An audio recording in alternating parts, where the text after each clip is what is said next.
আইনশৃঙ্খলা পরিস্থিতি সামাল দিতে না পারা সহ নানামুখী রাজনৈতিক চাপে বিরাট রয়েছে অন্তর্বর্তী সরকার। এই জঙ্গিদের বর্তমান সরকার আপনি যাদের নিয়ে স্বপ্ন রেখেছিলেন, মনে করেছিলেন বিএনপি জাতীয় পার্টির বলাতে কেউ থাকবে না, আমি আমার মতো চলবো। আজকে দেখেন আল্লাহর তরফ থেকে কদম নাজিল হয়েছে। আরেকটা হতে পারে তিনি গা বাঁচানোর জন্য এখন শেষ মুহূর্তে চেষ্টা করছেন। দেখেন তিনি রাজনৈতিক দলগুলোকে খেপিয়েছেন, তার পোষা রাজনৈতিক দল ছাড়া তিনি প্রতিটা সেক্টরে বিশৃঙ্খলা তৈরি হচ্ছে গত 9 মাসে। নির্বাচনের তারিখ ঘোষণা করতে আজই অন্তর্বর্তীকালীন সরকার শেখ হাসিনার মতোই নির্বাচন দিয়ে নেওয়া। প্রিয় দর্শক, এইমাত্র সর্বশেষ গরম বাংলা সংবাদ। এবার প্রকাশ্যে সাবেক প্রধানমন্ত্রী শেখ হাসিনাকে দেশে ফেরাতে এক দফায় এক দাবি মাঠে নামলো সাধারণ জনতা। তবে কি এবার সাবেক প্রধানমন্ত্রী শেখ হাসিনা বিলের বেশে বাংলাদেশে ফিরতে চলেছেন? তো দর্শক, আজকের ভিডিওটি খুব ইন্টারেস্টিং হতে চলেছে, না টেনে স্ক্রিনের মাধ্যমে পরিপূর্ণভাবে দেখে আসি। তো প্রিয় দর্শক, ভিডিওটি ভালো লাগলে একটা লাইক করবেন আর কমেন্ট করে মতামত জানাতে ভুলবেন না। তো দর্শক, চলুন ভিডিওটি কি হতে চলেছে স্ক্রিনের মাধ্যমে পরিপূর্ণভাবে দেখে আসি। বিএনপি আওয়ামী লীগের টাকায় চলে, এনসিপি কার টাকায় চলে? তাহলে কোন টিউশনি করে রাজনীতি করে হাসনাত আব্দুল্লাহর কাছ থেকে জানতে চাই। এখন 9 মাসে 9,000 কোটি টাকা বিদেশে পাচার হয়েছে। অন্তর্বর্তীকালীন সরকার কতটুকু টাকা পাচার করেছে এটার উত্তরটা ওনারাই দিতে পারবেন। বাংলাদেশের মানুষ রাস্তায় নেমে আসবে আবার। আওয়ামী লীগের টাকায় বিএনপি রাজনীতি করে, ছাত্ররা তাহলে কোন টিউশনি করে রাজনীতি করে একটু আমরা জানতে চাই। এ কেমন টিউশনি, যে টিউশনি করলে রাজনীতি করা যায়, দল গঠন করা যায়, টাকা পয়সার অটাল বন্দোবস্ত হয়, রূপায়ণের মতো মানে রাষ্ট্রের গুরুত্বপূর্ণ একটা পয়েন্টে রূপায়ণের মতো টাওয়ারে বিশাল অফিস ভাড়া নিয়ে রাজনীতি করা যায়, জেলায় জেলায় ইউনিয়নে ইউনিয়নে থানায় থানায় এই ধরনের বড় বড় হল ভাড়া করে, দামি দামি হল ভাড়া করে সেখানে প্রোগ্রাম করা যায়।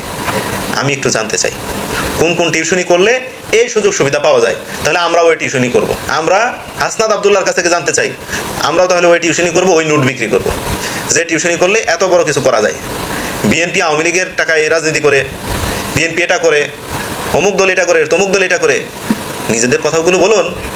আমরাও বলি যে বিএনপির দোষগুলো ধরবেন, আমাদের বন্ধুসুলভ রাজনৈতিক দল বিএনপি ঠিক আছে। যে বিএনপি আওয়ামী লীগের টাকায় চলে, এনসিপি কার টাকায় চলে? হাসনাত যদি প্রশ্ন করে থাকে বিএনপি আওয়ামী লীগের টাকায় চলে, তা আমি তাকে আবার প্রশ্ন করতেছি, তাইলে তুমি বাবা কার টাকায় চলো? আমি একসময় এই প্রশ্নটা বাংলাদেশের সরব, কিছুদিন আগে এটা খুব বেশি ছিল। এখন আমার একটা অবজারভেশন হচ্ছে এনসিপি ডাক্তার ইউনূসের দল, আচ্ছা ধরে নিলাম।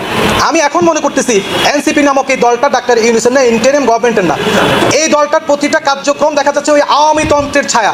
এই দলের কার্যক্রম ওই আওয়ামী তন্ত্রের ছায়া দেখতেছে। তারা হচ্ছে আওয়ামী ফ্যাসিজমের একটা রিপ্লেসমেন্ট হিসেবে তারা আবির্ভূত হচ্ছে সব জায়গায়, আমরা সেটাই দেখতেছি। অন্তর্বর্তীকালীন সরকার কতটুকু টাকা পাচার করেছে এটার উত্তরটা ওনারাই দিতে পারবেন। আর ক্ষমতার চেয়ারের লোক সবারই আছে, এখন ওনারাও সেই ক্ষমতার চেয়ারের যেহেতু লোভে পড়েছেন, সেই লোক ওনাদেরকে চেষ্টা করতেছে আর কি কিছু পাপ করানোর জন্য। এখন কত টাকা পাচার করেছেন ওনারা ভালো জানেন। তবে আওয়ামী লীগের ব্যাংকগুলো এখনও দেউলিয়া হয়নি, অনেক ভালোই চলতেছে, খারাপ না। আওয়ামী লীগের সিটি ব্যাংক, তার মধুমতি ব্যাংক, আরও অনেকগুলো আছে। এই ব্যাংকগুলো অনেক ভালো চলতেছে, তার মানে বুঝতে আর বাকি নাই, যেহেতু ব্যাংক ভালো চলতেছে আওয়ামী লীগের ইনকামও ভালো আছে। তো সেই জায়গা থেকে যদি বিএনপির রাজনীতি করার ক্ষেত্রে চিরশত্রুকে তারা টাকা দেয় তাহলে ভালো কথা। আমি মনে করি আওয়ামী লীগের একটা বুদ্ধিভিত্তিক রাজনৈতিক দল, বিএনপি একটা বুদ্ধিভিত্তিক রাজনৈতিক দল। তো যে আওয়ামী লীগের দ্বারা 17 বছর নির্যাতন নিপীড়নের শিকার হলো, সেই দল আবার আওয়ামী লীগের টাকা নিয়ে রাজনীতি করতে পারে? আবার যে দল এত বড় পেদানি খাইলো যাদের জন্য, তাদেরকে টাকা দিয়ে কি আবার রাজনীতি করার সুযোগ দিবে কিনা আমি একটু জানতে চাই। নাহলে এই ধরনের কথা, অবান্তর কথা, সেটা খুবই দুঃখজনক। এখন 9 মাসে 9,000 কোটি টাকা বিদেশে পাচার হয়েছে। তোর আমরা এখনো পাই নাই, বাড়িটা ফেরত আনবো কিভাবে আনবো? বাড়িটা যারা করেছে তাদেরকে অনেকেই তো বর্তমানে আমাদের অনেক রাজনৈতিক দল তাদেরকে পৃষ্ঠপোষকতা দিচ্ছে।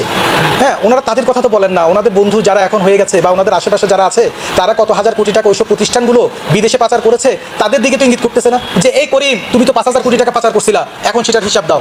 এই আব্দুল কুদ্দুস তুমি তো 10,000 কোটি টাকা পাচার করছিলা, এখন সেটার হিসাব দাও, তুমি তো বাংলাদেশি আছো। সে প্রশ্ন তো করতেছে না। 9,000 কোটি টাকা যদি পাচার হয়ে থাকে, কিভাবে পাচার হয়েছে, কার মাধ্যমে পাচার হয়েছে, কিভাবে, মানে সমস্ত তথ্য আমরা আম জনতার দলও আপনার পাশে থাকবো, মাঠে নামবো, ইউনূস সাহেবকে আমরা প্রশ্ন করবো যে এই টাকা কিভাবে পাচার হইলো, আপনি কেন পাচার করলেন, কিভাবে করলেন? বাংলাদেশের মানুষ রাস্তায় নেমে আসবে আবার, কারণ আমরা তো পাচারে আমার দেশটা খালি হয়ে গেছে।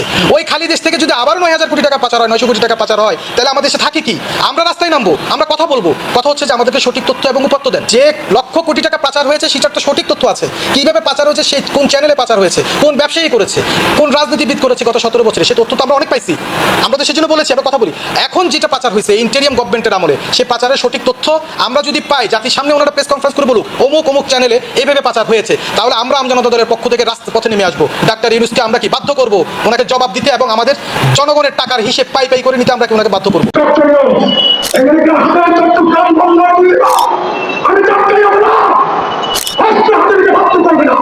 সরকারের নাটক করছেন, আমরা বাঙালি একদম লটকে রাখবো। কিসের সংস্কার? জনগণের চোখের খুলে দিয়ে অতি বিপ্লবী বিরোধ সরকার সংস্কারের নাটক ছাড়িয়ে নিজের দেশ লুট করছেন এবং বিদেশিদেরকে আমেরিকাকে দেশ লুট করার জন্য পথ তৈরি করে দিয়েছে। সংস্কার করছে, কিসের সংস্কার? ডক্টর ইউনূস, আপনি রাষ্ট্রের মালিক, আপনি তো ন্যাশনাল ইন্টারন্যাশনাল সকল ব্যবসা লাইসেন্স নিয়ে নিয়েছেন। আন্দোলন করেছি আমরা, আমাদের জনগণের লাইসেন্স কি? জনগণের চোখে খুলে দিয়ে অতি বিপ্লবী বিরোধ সরকার সংস্কারের নাটক ছাড়িয়ে নিজের দেশ লুট করছেন এবং বিদেশিদেরকে আমেরিকাকে দেশ লুট করার জন্য পথ তৈরি করে দিয়েছে। এই যে সংস্কার সংস্কার খেলছেন, কিসের সংস্কার? এই যে সংস্কারের জন্য সম্পর্ক নিয়েছেন, সেখানে কি গরিব ছিল? গরিব আলোচনা করেছেন রাজনৈতিক দলগুলোর সাথে সংস্কারের নাটক করছেন, সেখানে কি আমেরিকাকে তুলে দেওয়ার আলোচনা করেছেন? চট্টগ্রাম বন্ধ, জাতির প্রাণ, দেশের প্রাণ, এই প্রাণে আছি আপনি আঘাত হানছেন আমেরিকার মতো একটা সংস্থায় দেখে আপনি চট্টগ্রাম বন্ধ দিয়ে দেওয়ার দুঃসাহস করছেন। আমরা বাঙালি, আমরা বাঙালি একদম লটকে রাখবো, একদম লটকে রাখবো। বাংলাদেশের জনগণ ভারতের সাথে ভারতের কাছে বাংলাদেশের স্বাধীনতা, বাংলাদেশের সার্বভৌমত্ব বিক্রি করে দেওয়ার কারণে আর তুমি আইসা আমেরিকার বাংলাদেশ দিয়ে দিবা, আমেরিকার বন্ধ দিয়ে দিবা, ভারত আমেরিকাকে করিডোর দিয়ে দিবা, আমেরিকাকে সেলমার্ক দিব। আমাদের রক্তের উপর জীবনের উপরে দেখি পারবি না। আপনাকে কাপড় পরে বাংলাদেশ থেকে চলে যাওয়ার সুযোগ করে দিয়েছিল। আপনি নাকি চাটকাই যাবো না, আরে আমি তো চাটকাই যাবো না, আমি তো রাস্তাটা সহ্য করে পছন্দ রাস্তাটা সহ্য করে দেওয়া আছে।